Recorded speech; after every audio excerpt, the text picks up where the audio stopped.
We have some big-time news from New Mexico Highlands. Let's go back out to the RMAC. This is one that's, I think, pretty exciting, boys. What you're looking at here, for those watching on YouTube, is a proposed massive addition and announcement for this team, $85.5 million. That is what the proposed number is to go towards a facility's complete overhaul and rework for Highlands.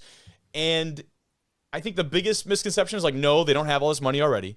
The renders and stuff are all supposed to get people excited and get this money going. And this project is not like $85.5 million all or nothing. It certainly gets broken down into phases, but we'll talk about it a little bit here, guys. And what's interesting, I got a quote from their head coach over there at Highlands. His name is Kurt Tafasau. He said that he knew what he was getting into the minute he accepted the job. He said, quote, "Sometimes it feels like we're trying to make something out of nothing.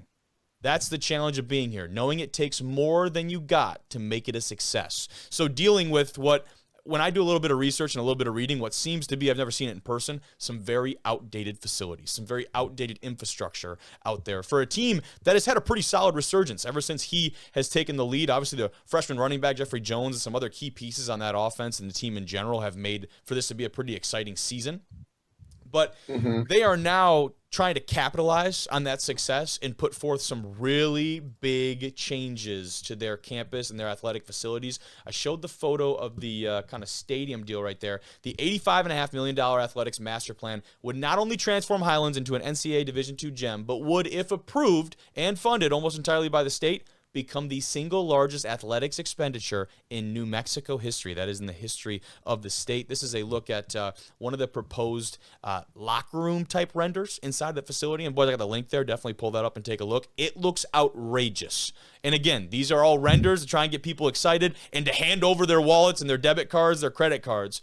But this is something fun to talk about. The university, they hired Ampere Sports Design to create what is they're calling a comprehensive diagnostic, definitely their words, that would essentially rebuild their football, softball, and baseball facilities while renovating its basketball arena, the field house, and the Stu Clark Center that serves as the athletic hub. So this is very much not just a football renovation. This is a holistic overhaul for everything New Mexico Highlands. And here's a look at one of the renders that they released for the softball stadium as well. The football stadium is phase one, other sports to follow if they get the proposed state funding. So it sounds like, guys, they've got the funding almost already secured for phase one that would start work on the football field with a scoreboard that apparently doesn't even work right now, a grandstand that is in dire need of some renovation. And then from there, I guess they figure out how much money they can get and move on.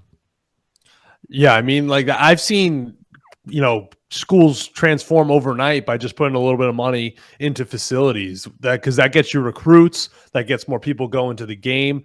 And it's huge right now because that's what kids care about. That's what players care about. When they go to the stadium, they care about what the locker room looks like. They care about the facilities. That's a real thing. So putting that money into the facilities and not just football, an entire facelift of all sports. I mean, if they can get the money, that's great. I do want to know how much of that $85 million is going into the giant cowboy statue that's in the front. It looks about 20 feet high. Yeah, I was wondering if you noticed that. I was wondering if you see that at the bottom, like kind of bottom right corner. Yeah.